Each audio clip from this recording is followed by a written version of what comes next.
Welcome to the Friends of the Earth Ireland System Change webinar series. This aims to facilitate learners to connect the dots between global justice issues, draw out the root causes of injustice, and reflect on action pathways, while also amplifying the work being done by groups locally and around the world. Today, we're looking at accommodation justice with Fiona Dunkin speaking about why social and affordable housing is good for the environment.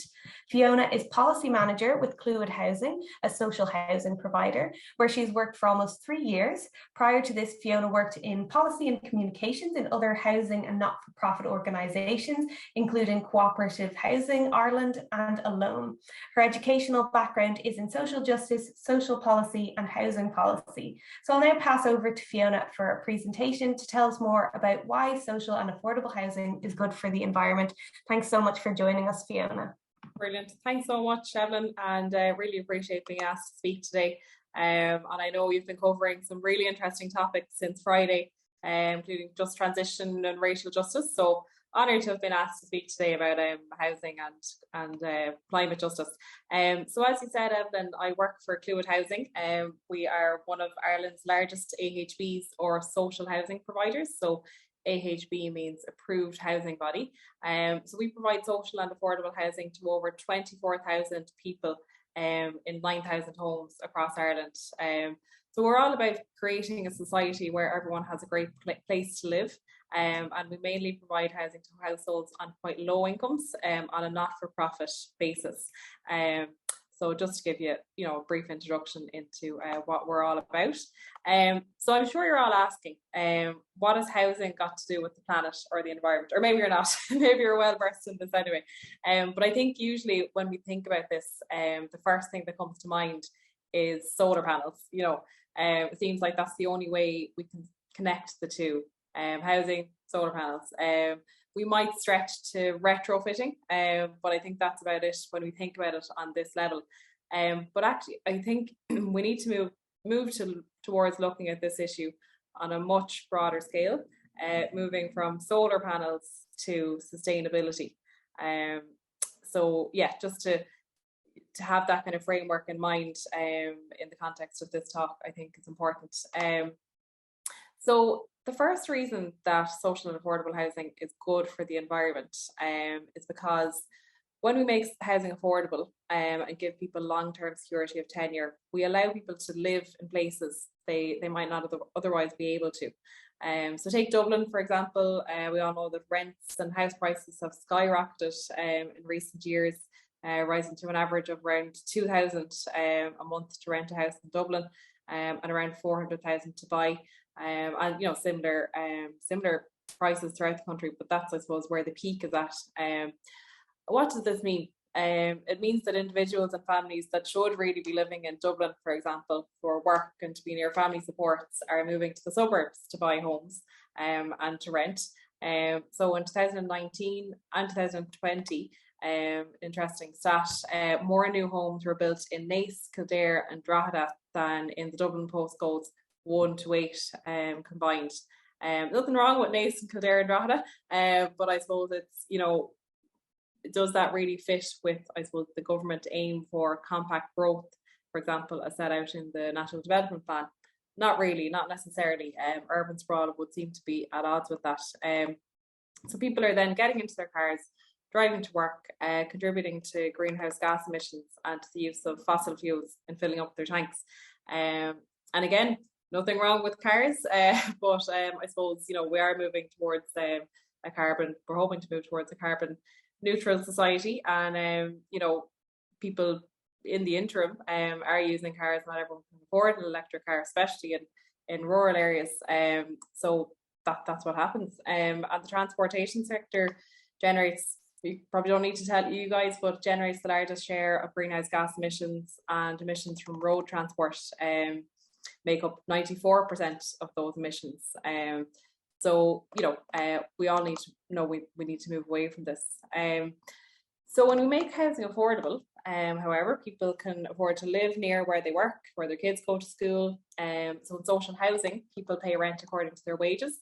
It's called differential rent. So it varies from household to household, goes down when someone experiences a drop in income, and goes up when someone experiences an increase in income.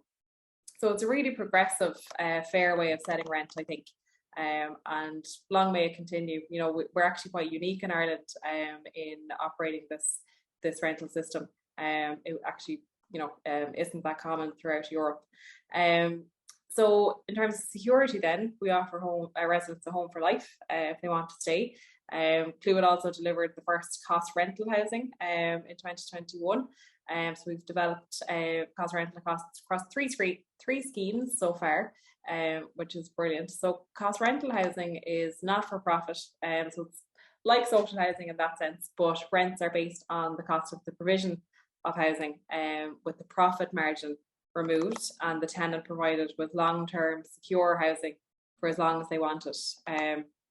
So when people can afford to live close to where they need to travel to every day, they will. I think that's the important point to take into account. No one wants a long commute. So, in short, I do think that the affordability and the security of tenure inherent in social and cost rental housing is absolutely good for the environment, and something we need to talk more about, actually. The second reason that social and affordable housing is good for the environment, in my view, is that social and affordable housing, in theory, is built to last. So in Clúid, we pride ourselves in the fact that we provide a home for life to our residents. And when our residents move on, we pass their home along to another household. We undertake life cycle assessments of all of our properties, planned maintenance, not just reactive, and stock condition surveys. So in short, we look after our homes for the long term, on the basis that we're driven by a desire to provide quality housing to those who need it. We're not driven by commercial reasons. The same arguably can't be said of housing in the private rental sector. For example, in 2021, a report found that over half of privately rented properties had a BER, building energy rating, of D or less. And also, while the local authorities are in charge of inspecting properties in the private rental sector, unfortunately, inspection rates are still quite low, and do show a very high level of non-compliance across the sector. You might remember back in 2017, there was an RTE Investigates documentary, Nightmare to Let, and I think this really demonstrated the extreme end of poor standards in the PRS. Not to say that you can't have poor standards in social housing, not at all. I just think that the fact that we're driven by different motives, I suppose, than the PRS makes it more likely, in my view, that we're going to build homes to last.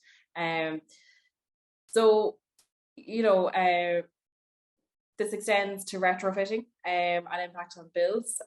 So as the provision of social housing and affordable housing is an anti-poverty measure, there's a large focus as well on the ability of households to pay bills and to not fall into fuel poverty, for example.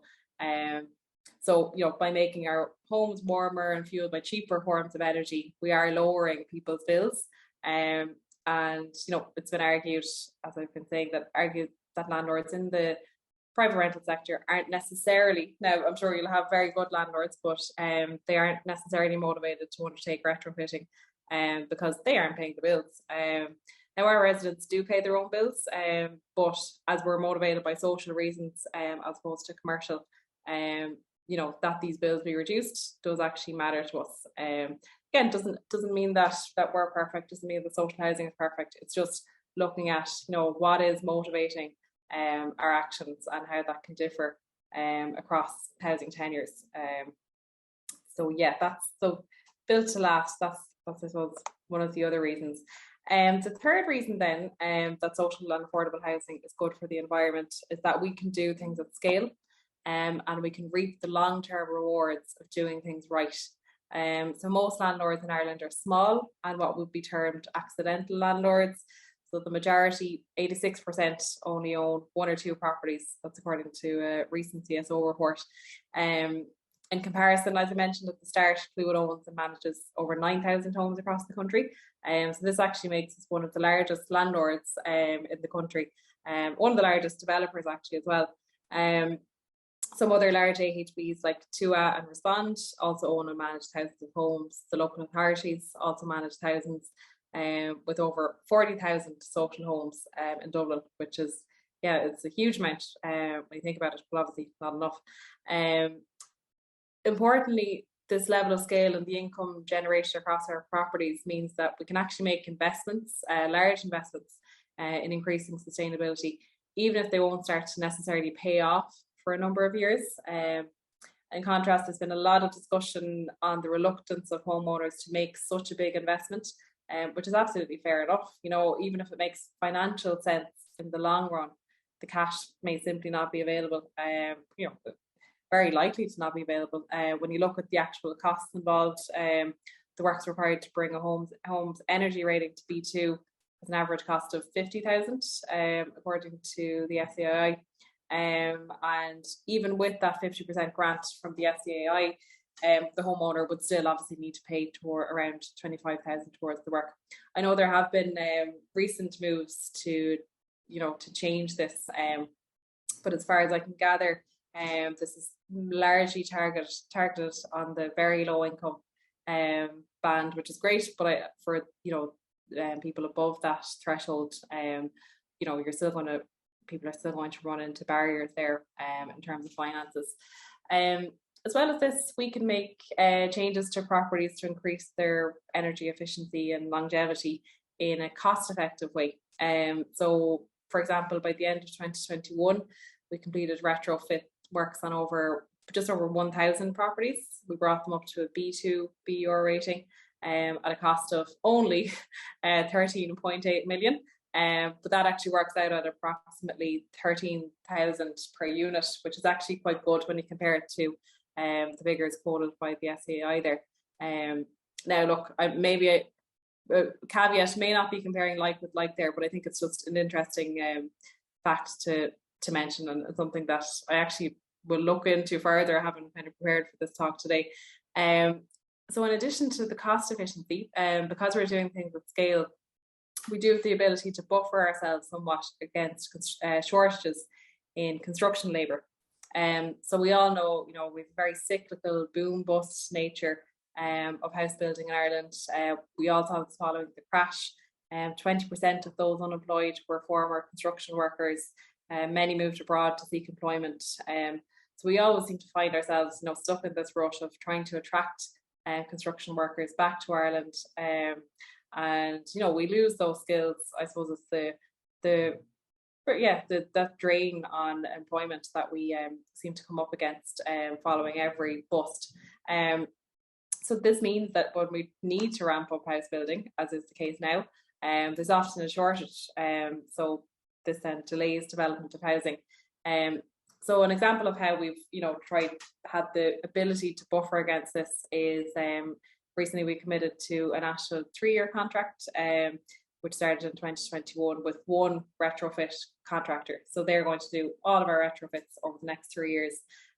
So it's great to have that level of security and stability around what we're doing, which I would argue we're only able to achieve on the basis of our scale, which would not necessarily be the case, say, for a smaller landlord. We also have our own in-house maintenance department called Clúid Works. So it's actually quite unusual in Ireland. We all know the councils used to employ direct labour, in terms of construction, but also in terms of maintenance. So we have that in-house maintenance function now, which is brilliant. Really provides us with a huge amount of cost efficiencies. If someone turns up to someone's house, they can complete 3 jobs in the one day, and it's not necessarily going to cost us above the odds when you compare it to, say, some of the prices in private maintenance. And when we've worked with contractors in the past, it just works better for us. And also it means, importantly, these maintenance staff can maintain employment even in tougher times, after those bust periods, which means they're always on hand to ensure our homes are maintained to the highest standards in a cost-effective way. As well as that, our scale allows us to undertake the likes of Energy Cloud. So this is an innovative new project launched in 2021. So this is supported by ourselves, Airgrid, EBG, Wind Energy Ireland, Clúid, SSE Electricity and Kingspan. So it's a huge group of us. But what we're doing is we're basically using surplus renewable energy to help tackle fuel poverty. So the goal of this initial phase is to reduce renewable energy wastage and divert it to heat hot water in fuel poor homes. So what we're doing now is we're providing 50 Clúid households with surplus renewable energy from wind farms that would otherwise be wasted, which is brilliant. So great from a sustainability point of view, but also from a fuel poverty and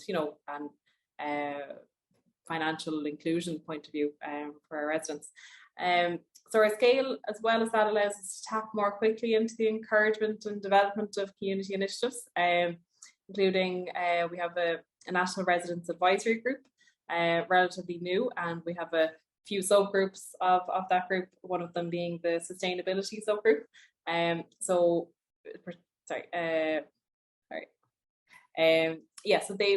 they would contribute to our website. We have some content there in relation to energy saving, and our newsletter, and a whole raft of other initiatives.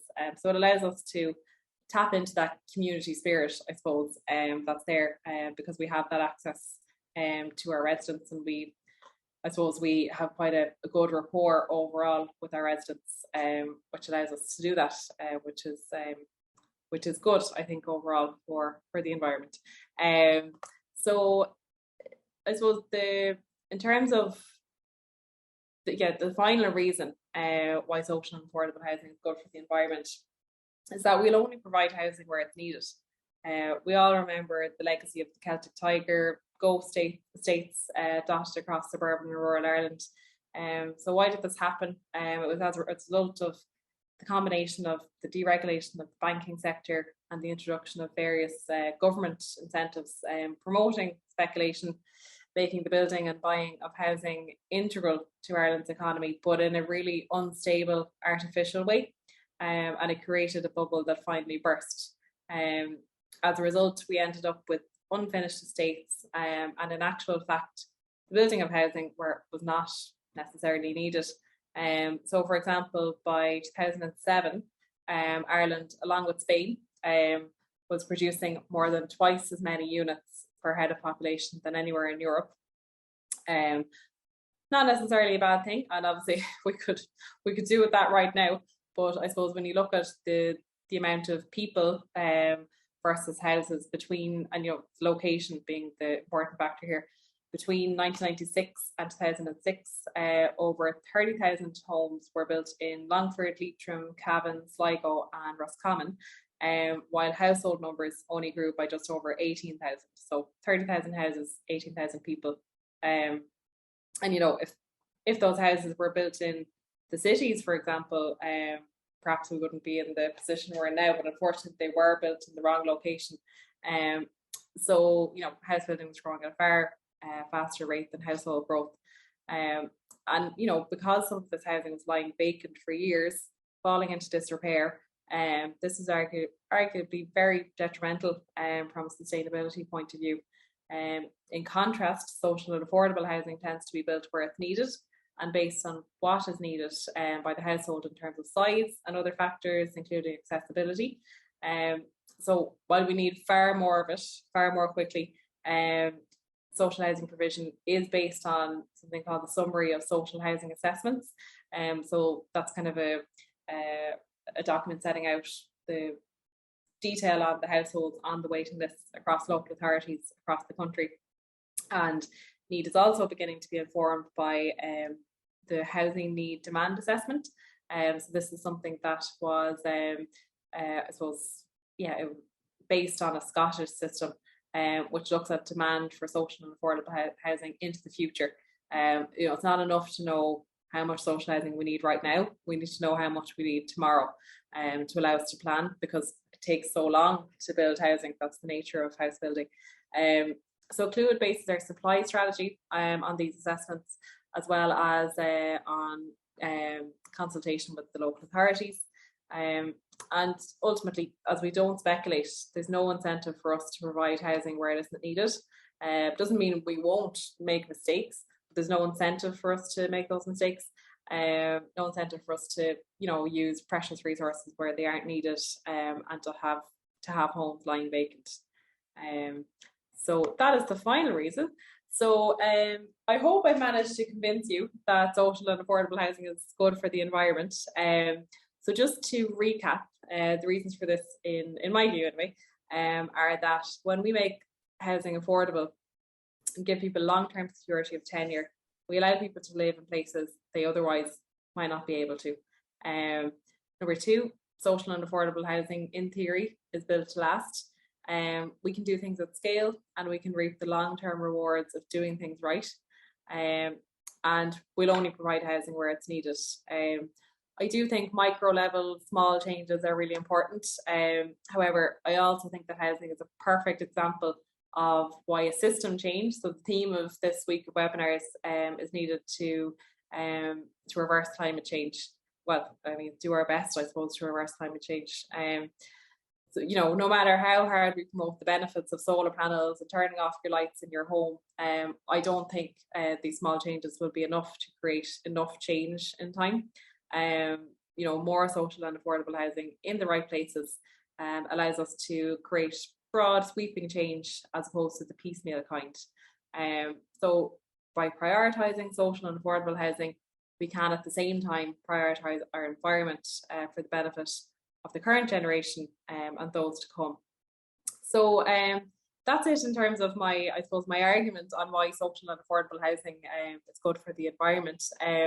Finally, considering I have a bit of time, just wanted to show you a couple of videos. So the first one is on the Energy Cloud initiative that I mentioned, where we're diverting renewable energy wastage to heat hot water and fuel poor homes.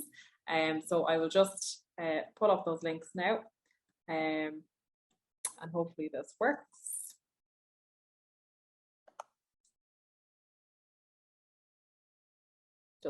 Bear with me 1 second.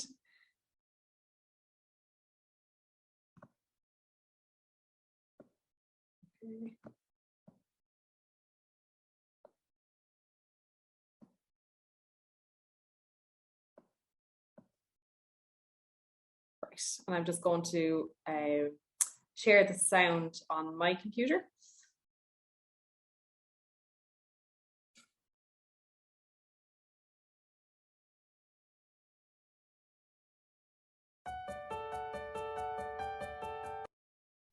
Yeah, 1 second.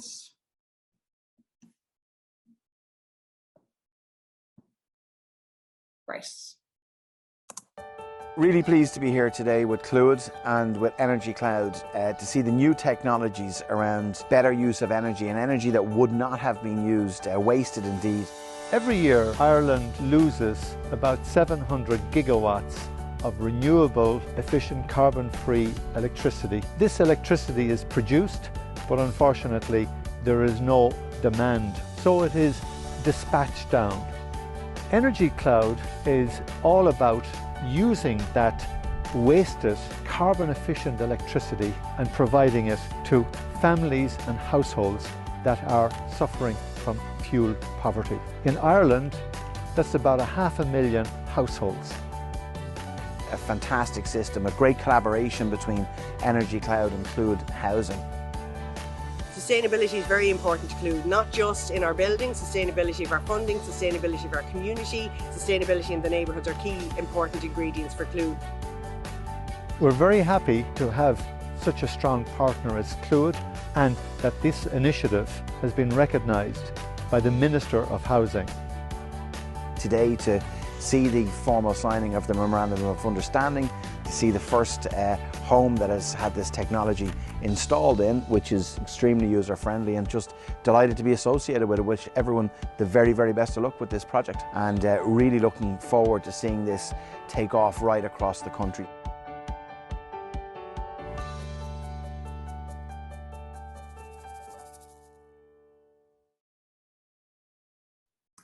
Great, that worked.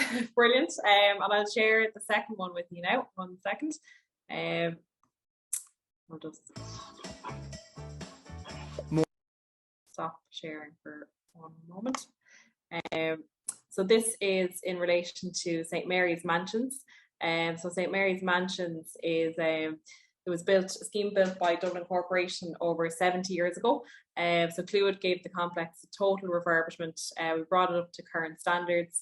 We added 2 new floors to create 80 apartments and duplexes. And importantly, and I suppose relevant to today, the BER in each apartment is now at A. So a combination of solar electricity that supplements the demand, insulation technology, and a really high efficiency gas-fired centralised heating system results in really efficient homes. And the actual estimated total annual heating and hot water costs of the homes are about 300 per apartment. So really positive there. So I will open this up for you now. It's a dockland community here. Sadly enough, that all declined when the containerisation came in around 1965. By the 80s then, they introduced the heroin, and then that just blew it apart and the whole area just fell asunder. Mary's Mansions was kind of getting a bit run down, but it was still a community. And like if there was an accident or someone died or you ran out of something in your kitchen press or fridge, you could go to your neighbours. The people in the area, I think, are really the backbone of what is Dublin, that very strong Dublin resilience.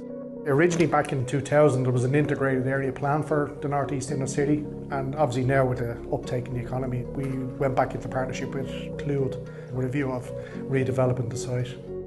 The St Mary's Mansions Regeneration Project was delivered as a partnership between Clúid, local residents, the Department of Housing, Dublin City Council, the Housing Finance Agency, the European Investment Bank, Inner City Organisations Network and Rebuilding Ireland. So our very first step was, in collaboration with Dublin City Council, was to meet the residents and ask them to be involved in the design process so that the home that they go back into would be a home that they had helped design. The tenants were adamant from the very beginning that the existing building be maintained and not have it demolished, with their memories as they saw it removed and wiped out. You know, we've had the tenants here today, they've seen it for the first time and they are dumbfounded. Oh my God. Oh wow. I am absolutely mad, over the moon. I'm just shocked, it's massive, it's beautiful. You wouldn't think you were in the inner city. It's like Spain. The role that Clúid is playing is really massive in terms of urban regeneration. Having that level footing, that initial kind of sense of security of tenure really can prove to be a launchpad both for our tenants, their families and their families' families. St Mary's Mansion has a history here since the 40s, and we wanted to have a history of 80 years more, 100 years more. And to have that, you need to have it sustainable between the solar panels, the integrated heating system, on-demand hot water. All those things are not only an added value to the daily lives of residents, but it will mean that this build will last. The design, I think, is so impressive here. It's even more impressive, if we could say, than a new build, because you've been working on effectively building a new building on an old one. We're going to have 80 homes here now, nearly 180 people with 90 kids moving back into the North Inner City. I want to commend Clúid for the work that they've done. This is a flagship here. I think what Clúid has always strived to deliver is professional services. We have a very strong track record of regenerating areas and rebuilding areas, and we've built up huge experience in developing social housing projects. We've built up relationships with all the local authorities, the department, our funders, and of course a range of developers across the country. When we build and create housing, we're putting a stake into the community. Because we will be supporting that community to stand together to support themselves and expect a better future.